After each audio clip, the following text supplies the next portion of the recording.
Hi friends, नमस्कार. मी उमा आणि Uma home लॅबमध्ये तुमचं पुन्हा एकदा मनापासून स्वागत आहे. या ठिकाणी आपण मिरचीचा जो मसाला असतो, जो आपण वर्षभरासाठी करतो, तो या ठिकाणी मी तुम्हाला दाखवत आहे. तर या ठिकाणी मी साधारणतः 5 किलो मिरच्या घेतलेल्या आहेत. तर यातील ज्या 4 किलो मिरच्या आहेत त्या मी लवंगी मिरच्या घेतलेल्या आहेत आणि दुसऱ्या ज्या आहेत ती बेडगी मिरची आणि काश्मीरी मिरची अशा मी मिक्स घेतलेल्या आहेत. त्या 1 किलो आहेत. अशा एकूण मिळून ह्या 5 किलो मिरच्या आहेत. इथे घराच्याच बाहेर माझ्या पोर्चमध्ये मी ह्या मिरच्या सगळ्या घेतलेल्या आहेत आणि त्या ठिकाणी मी ह्या सर्व मिरच्या भाजून घेणार आहे, कारण घरामध्ये खूपच धूर वगैरे होतो. तुम्ही जर का माझ्या चॅनलवर नवीन असाल तर माझ्या चॅनलला नक्की सबस्क्राईब करा. केलं नसेल तरी करा, लाईक करा, शेअर करा आणि नक्की ह्या गोष्टी ट्राय करा. तुम्ही सुद्धा कसा तुमचा घरगुती मसाला बनवता या गोष्टी शेअर केला तरी चालतील. धन्यवाद. तर आता आपण आपल्या व्हिडिओकडे वळूया. तर या ठिकाणी बघा, मी कढई घेतली आहे, त्याच्यात थोडंसं तेल टाकलेलं आहे. तर बाहेर मी एक रॉकेट गॅस घेतलेला आहे आणि त्या रॉकेट गॅसवरती ह्या सर्व गोष्टी करत आहे. का तर घरामध्ये खूप उदसतं आणि ठसका लागतो, वास बराच वेळ राहतो. घरात लहान मुलं वगैरे आहेत त्यामुळे. तर मी या ठिकाणी बघा हे चिरफळ घेतलेलं आहे. हे चिरफळ साधारण 100 ग्रॅम आहे. तर हे सगळं म्हणजे 5 किलोच्या हिशोबाने मी घेतलेलं आहे. तसंच चिरफळ भाजून झाल्यानंतर मी इथे हे आलं घेतलेलं आहे. पण हे आलं म्हणजे आपलं वाळलेलं सुंठ. आता हे सुद्धा साधारण 100 ग्रॅमच आहे. ह्या सगळ्या गोष्टी आपल्याला तेलात व्यवस्थित भाजून घ्यायच्यात. मी खूप तेल नाही टाकलेलं. मी प्रत्येक गोष्ट अशी थोडी थोडी थोडी थोडी तेलामध्ये भाजून घेते. प्रत्येक वेळेला त्या मसाल्यासाठी तेल टाकते आणि त्या गोष्टी भाजून घेते. आता यातील काही गोष्टी ज्या आहेत त्या मी बिना तेलाच्या पण भाजलेल्या आहेत. तर त्याचा क्रम पुढे मागे झालेला आहे, पण तसंच मी तुम्हाला त्या गोष्टी पुढे सांगेनच. कारण काही गोष्टी मी जेव्हा तेल न टाकतासुद्धा भाजून घेतलेल्या आहेत, ज्या कोरड्या आहेत, जसं की जिरं, तीळ वगैरे, खसखस, अशा गोष्टी. आपल्याला ह्या गोष्टी का भाजायच्यात? कारण की यातील जो स्मेल आहे किंवा ऑइल आहे ते एक रिलीज होतं. तसंच त्याच्यामध्ये जे काही मॉइश्चर आहे ते निघून जातं आणि त्याच्यामुळे आपल्या सर्व ज्या गोष्टी आहेत त्या जास्त काळ टिकण्यास मदत होते. म्हणून आपल्याला त्या गोष्टी सर्व भाजून घ्यायच्या असतात. आपण जर मिरच्या घेतल्या तर मिरच्या जर विकत आणायला गेल्या तर बहुतेकदा त्या मिरच्यांवरती पाणीच मारलेलं असतं. त्याच्यामुळे त्या खूप ओलसर असतात. तर त्या मिरच्या तुम्ही एकतर वाळवून घ्या, अन्यथा तुम्ही भाजून पण घेऊ शकता. तर इथं मी थोडं परत तेल टाकलेलं आहे आणि इथं मेथीचे दाणे आहेत, ते पण मी या ठिकाणी भाजून घेते. ते हे पण साधारण 100 ग्रॅम आहेत. 2 पॅकेट्स आहेत, त्या हिशोबाने मी ह्याच्यामध्ये टाकून व्यवस्थित भाजून घेत आहे. आता हे सगळं मिश्रण मी एका ताटामध्ये थोडं थोडं काढून ठेवते आणि गार करते. आता इथं बघा ही बडीशेप आहे.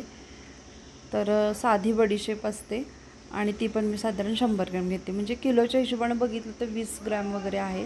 पण जर तुम्हाला जास्त असं डार्क हवं असेल तर तुम्ही जास्त पण टाकू शकता. का तर अति मसाल्याने सुद्धा आपल्याला त्रास होतो, कारण ह्याची पूर्ण पावडर होते. त्याच्यामुळं मी एवढंच असं पद्धतीनं प्रमाण घेतलेलं आहे. आणि बहुतेकदा आपण काही स्पेशल गोष्टी केल्या की त्याच्यामध्ये वरून गरम मसाला असेल किंवा वेगवेगळे मसाले पण ॲड करत असतो. त्यामुळे या पद्धतीने छान होतं. सगळीकडे इतका सुंदर वास उठलेला आहे बडीशोपचा. तर बघा, असं छान आपल्या लक्षात येतं हे भाजत आलं की. आणि मंद आचेवरती ह्या सर्व गोष्टी करून घ्यायच्यात. आता इथं मी तमालपत्र घेतलेलं आहे, ते पण भाजून झालेलं आहे. ही आपली हिरवी वेलची घेतलेली आहे, तीसुद्धा 100 ग्रॅमच मी घेतलेली आहे.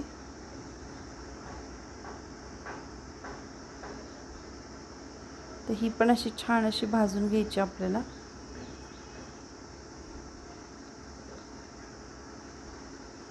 ही भाजून झाल्यानंतर मी या ठिकाणी मिरे भाजलेले आहेत, हे देखील मी 100 ग्रॅमच घेतलेले आहेत.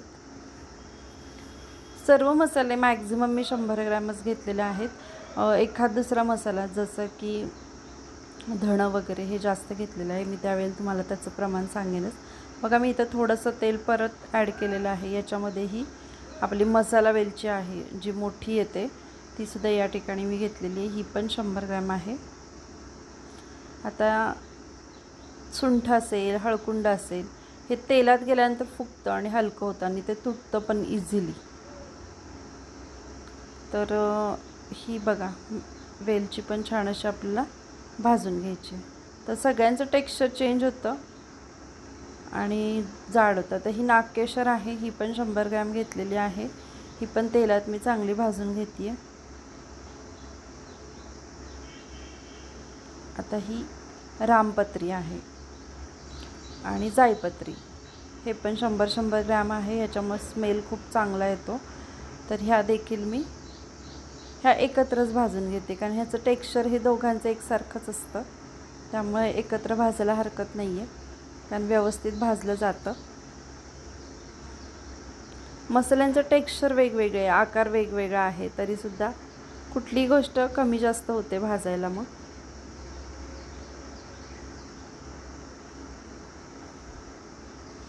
मी आधी सगळ्या मिरच्या छान अशा भाजून घेतलेल्या आहेत, वाळवल्या पण नव्हत्या, पण दुसऱ्या दिवशी लाईट नव्हती त्याच्यामुळे मी परत त्या भाजल्या, कारण सारखं आभाळ येतं आहे. आता या ठिकाणी मी 1 किलो धणे घेतलेले आहेत, तर ते आत्ता मी अर्धा किलोच टाकलेत, परत अर्धा किलो घेऊन अर्धा किलो वेगळे भाजणार आहे असं मी. आता हे धणे आहेत ना, याच्यामध्ये मी तेल वगैरे अजिबात टाकलेलं नाही आहे. ती कढई आधी पूर्ण ड्राय होती तेव्हा मी हे आधी भाजून घेतलेले आहेत. तर व्यवस्थित भाजायला लागले, वास यायला लागला की आपण थांबायचं आहे. हे बघा या ठिकाणी मी असे सगळे मसाले काढून घेते.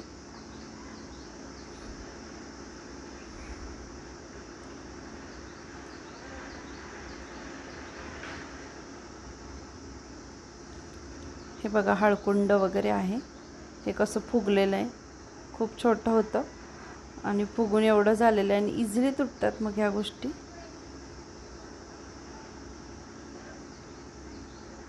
आणि मिरच्या मी भाजून एका कपड्यावरती टाकलेल्या आहेत की त्या थंड होतील आणि थंड झाल्या की मला त्या परत भरायच्या आहेत आणि घेऊन जायचं. आता इथं मी कसुरी मेथी घेतली 100 ग्रॅमच, ऑप्शनल आहे पण छान स्मेल येतो म्हणून मी घेतलेली आहे.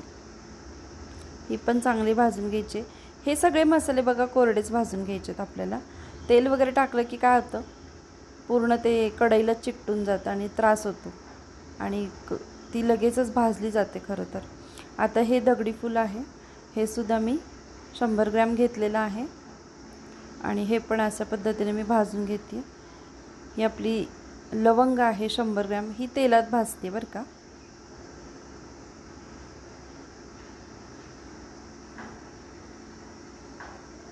ही पण चांगली अशी स्मेल ह्याचा येईपर्यंत मंद आचेवरती आपल्याला ही भाजून घ्यायची आहे.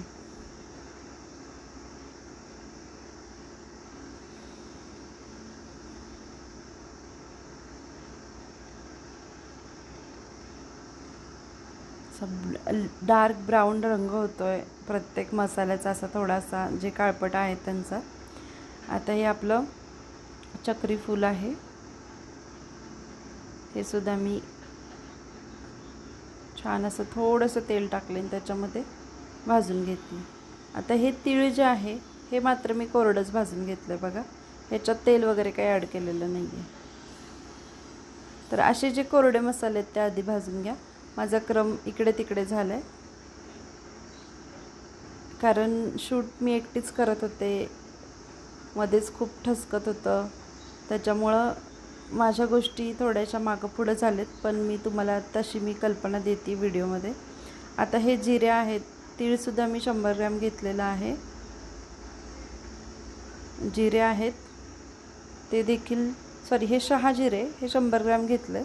जे आपलं दुसरंवालं जिरं असतं ते मी साधारणतः 300 ग्रॅम घेतलेलं आहे.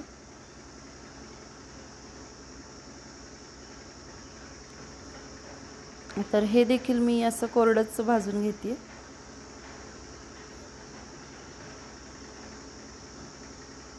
जिऱ्याचा वास कळतो, आपल्या लक्षात येतो आणि सारखं हलवत राहायचं आहे आपल्याला.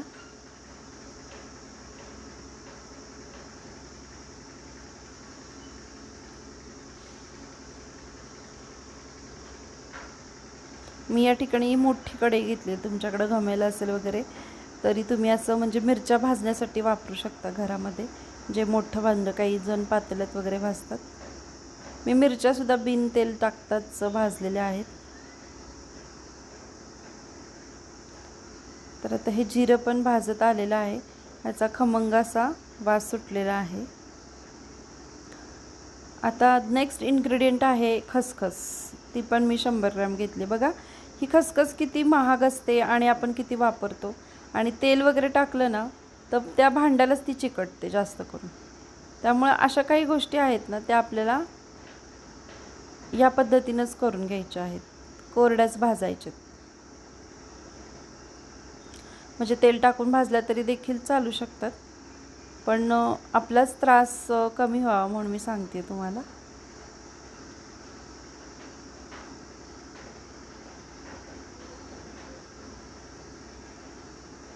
तर इथं थोडंसं मी तेल घेतलेलं आहे. ते तापल्यानंतर याच्यामध्ये मी हिंग टाकणार आहे. हिंग पण मी 100 ग्रॅम घेतलेलं आहे.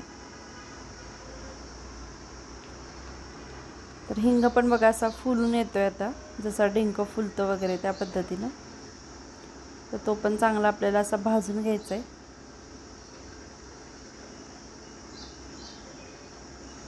हिंगाचा पण असा वेगळाच स्मेल येत असतो. असं बघा, असा पिवळा दिसतोय, कुठं पांढरा दिसतोय. हा पूर्ण असा पांढरट झाल्यानंतर, चांगला भाजल्यानंतर मग मी याला काढून घेणार आहे.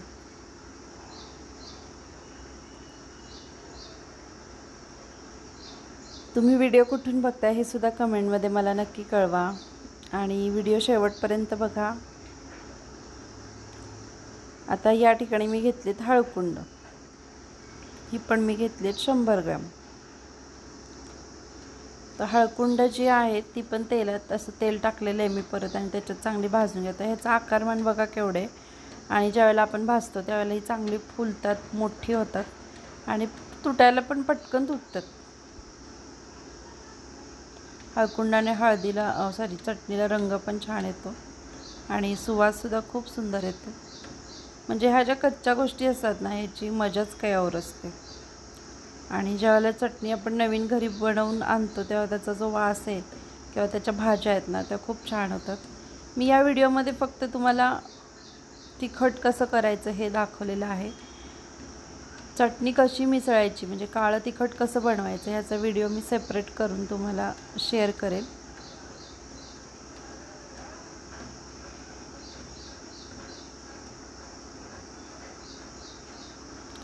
तर अशा पद्धतीने बघा ह्याचा आकारमान हे बदलायला लागलेला आहे.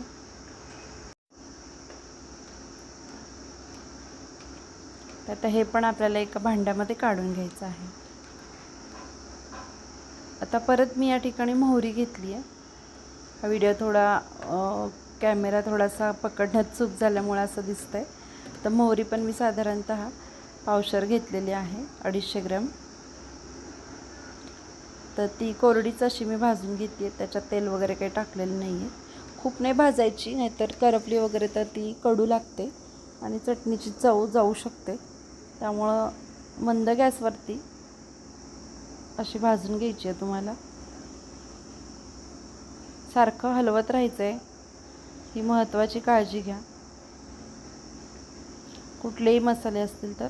आता या ठिकाणी मी दालचिनी घेतलेली आहे, ती सुद्धा 100 ग्रॅम घेतलेली आहे.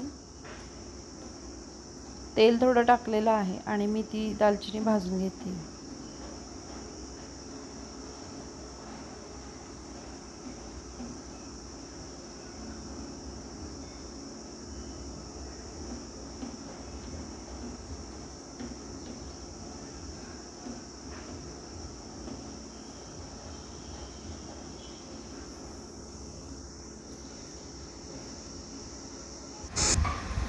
तर या ठिकाणी मी सगळी मिरची एका पिशवीमध्ये भरून, मसाले भरून एका डंकावरती आणलेली आहे.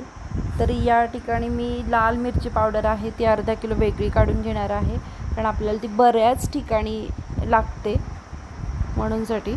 आणि हे सगळे मसाले एकत्र करून ही मिरची जी आहे याची पावडर वेगळी घेतलेली आहे. तर यामध्ये बघा मी साधारण 200 ग्रॅम खडे मीठ वापरलेलं आहे, की जे मिरची आपण कुटून झाल्यानंतर त्याचा जो जाडसरपणा राहतो मसाल्याचा तो व्यवस्थित बारीक व्हावा म्हणून खडे मीठ वापरलं जातं. तर ते तेवढंच मी वापरलेलं आहे. त्या मावशींना दिलं, त्यांनी शेवटी ते टाकलं त्याच्यामध्ये आणि अशा पद्धतीनं माझी आज ही मिरची पावडर रेडी झालेली आहे. तर नेक्स्ट व्हिडिओमध्ये मी तुम्हाला ती कशी मिसळायची ते दाखवणार आहे. व्हिडिओ तुम्ही शेवटपर्यंत बघताय, एवढा वेळ काढून त्याबद्दल मी तुमची खूप मनापासून आभारी आहे. तर या ठिकाणी बघा त्या काकांनी माझी ती मिरची पावडर रेडी केलेली आहे. आणि हे बघा ही फायनल माझी मिरची पावडर जी विथ मसाला आहे ती एवढी झालेली आहे. खूप खमंग वास सुटलेला आहे सगळ्या घरामध्ये. वा, आणि एकदम फाईन टेक्स्चर आलेलं आहे. याला दळलेल्यापेक्षा कुटलेली मिरची पावडर खूप चांगली राहते. ही अगदी वर्ष दीड वर्ष म्हटलं तरी याला काहीच होणार नाही आहे. नेक्स्ट व्हिडिओ तुम्हाला मी लवकरच घेऊन येईल. चला, बाय बाय.